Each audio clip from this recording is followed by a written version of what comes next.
Welcome to Kaleshwaram TV. Bhupalpally జిల్లా కేంద్రంలో 4 labour codes విద్యుత్ సవరణ చట్టం 2025 విత్తన చట్టం ఉపాధి హామీ పథకానికి మహాత్మా గాంధీ పేరు యథావిధిగా ఉంచాలని జిల్లా వ్యాప్తంగా చేస్తున్న యాత్రలో ముఖ్య అతిథిగా పాల్గొన్నారు. తదనంతరం సుందరనగర్లో జరిగిన పబ్లిక్ మీటింగ్లో సిఐటి రాష్ట్ర కార్యదర్శి జె వెంకటేష్, సిఐటి జిల్లా అధ్యక్షులు బంధు సాయిల్ మాట్లాడుతూ 8వ తేదీ నుండి ఈ నెల 11 వరకు జిల్లాలో 10 మండలాలు, 343 గ్రామాలు, 302 కిలోమీటర్ల వరకు ఈ యాత్ర తిరుగుతుందని, ప్రధానంగా మోడీ ప్రభుత్వం ఇటీవల కాలంలో పార్లమెంట్లో తెచ్చిన చట్టాలను రద్దు చేయాలని, కార్మికులు, రైతులు, వ్యవసాయ కూలీలు, సకల జనులను చైతన్యం చేయడం కోసం ఈ యాత్ర జరుగుతుందని, ఈ యాత్రతో పాటు ఫిబ్రవరి 19న మోడీ సర్కార్ నియంత్రిత ధోరణికి బీజేపీ ప్రభుత్వం అవలంబిస్తున్న ప్రజా వ్యతిరేక విధానాలకు వ్యతిరేకంగా జరగబోయే సమ్మెను జయప్రదం చేయాలని జిల్లా కార్మికులకు, రైతులకు, వ్యవసాయ కూలీలకు, జిల్లా ప్రజలకు పిలుపునిచ్చారు.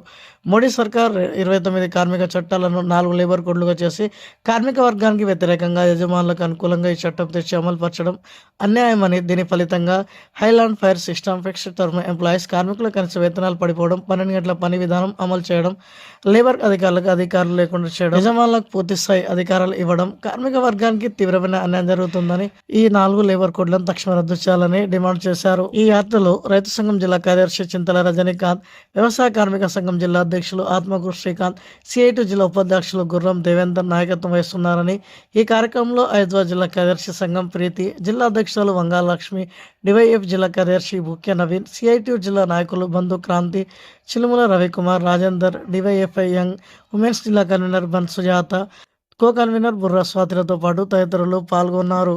రైతు సంఘం, తెలంగాణ వ్యవసాయ కార్మిక సంఘం, జయశంకర్ భూపాలపల్లి జిల్లా కమిటీ ఆధ్వర్యంలో, ఈ 3 వర్గ సంఘాల ఆధ్వర్యంలో ఈరోజు జిల్లా కేంద్రంలోని కార్ల్ మార్క్స్ కాలనీలో ఈ ప్రచార జాత ప్రారంభిస్తూ ఉన్నాం.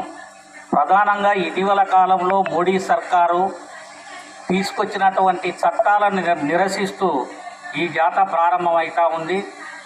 2019లో 2020లో మోడీ సర్కారు 29 కార్మిక చట్టాలను 4 కోడ్లుగా చేసి కార్మికులకు వ్యతిరేకంగా, పెట్టుబడిదారులకు అనుకూలంగా చట్టాలు తెచ్చిండ్రు. దాని ఫలితంగానే hire and fire system, fixed term employment, outsourcing కార్మికుల్ని ఎక్కువ మంది పెట్టుకోవడం, రోజుకు 176 రూపాయల కూలీ అని చెప్పి మోడీ గారు అంటూ ఉన్నారు. అదేవిధంగా 8 గంటల పని 12 గంటలు పెంచినటువంటి పరిస్థితి కూడా ఉంది. ఈ లేబరు ఆఫీసర్లకు యాజమాన్యాల మధ్య, కార్మికుల మధ్య ఉండే అటువంటి రిలేషన్షిప్ లేకుండా, పారిశ్రామిక వివాదాల చట్టమే లేకుండా చేసే అటువంటి తీరు కనపడతా ఉంది. గతంలో పరిశ్రమలలో లేదా అసంఘటిత రంగ కార్మికులు పనిచేస్తున్నప్పుడు ఏ ప్రాబ్లం ఉన్నా లేబర్ అధికారులకు చెప్పుకునేది.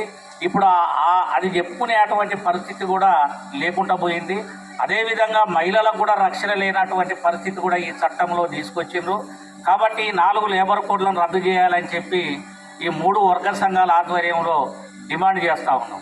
అదేవిధంగా వామపక్షాల ఆధ్వర్యంలో 2005లో పోరాటం చేసి తెచ్చుకున్నటువంటి జాతీయ గ్రామీణ ఉపాధి హామీ చట్టాన్ని నిర్వీర్యం చేస్తూ ఉండు.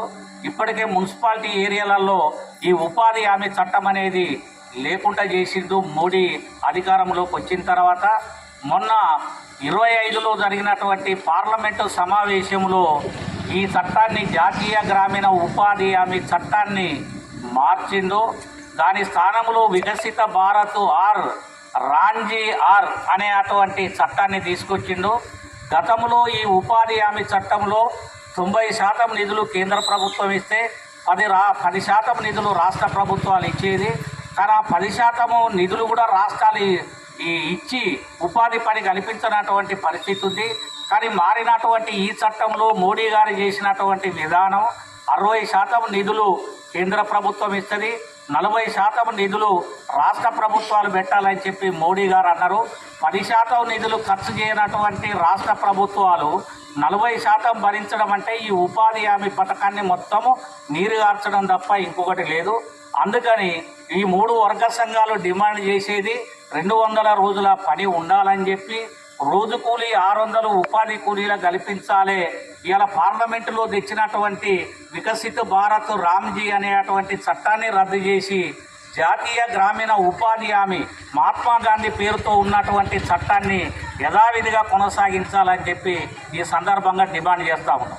అదేవిధంగా మూడో చట్టం విత్తనాలకు సంబంధించినటువంటి చట్టం. ఇది ప్రపంచీకరణలో భాగంగా అంతకుముందు గోల్గాండు టెర్మినేట్ విత్తనాలను ఆ ప్రైవేటు కంపెనీలు తీసుకొచ్చినటువంటి పరిస్థితి ఉంది. ఈ చట్టాన్ని రాష్ట్ర పరిధిలో లేకుండా కేంద్రం తన చేతిలో పెట్టుకొని ఇందులో కూడా ప్రైవేటులను తీసుకొచ్చే అటువంటి పని చేస్తూ ఉంది. అందుకని ఈ విత్తన చట్టాల వల్ల రైతాంగానికి ప్రజానికానికి నష్టం వచ్చే ప్రమాదం ఉంది. కాబట్టి ఈ విత్తన చట్టాన్ని కూడా రద్దు చేయాలనేటువంటి డిమాండ్ చేస్తూ ఉన్నాం.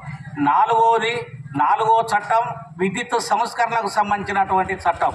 ఈ విద్యుత్ సంస్కరణలో దేశంలో ఇవాళ రాష్ట్రాలలో సర్ఛార్జీలు వేయాలంటే రెగ్యులేటరీ కమిషన్ను పెట్టి వాళ్ళు నిర్ణయించిన తర్వాత రేట్లు ప్రకటించే వాళ్ళు.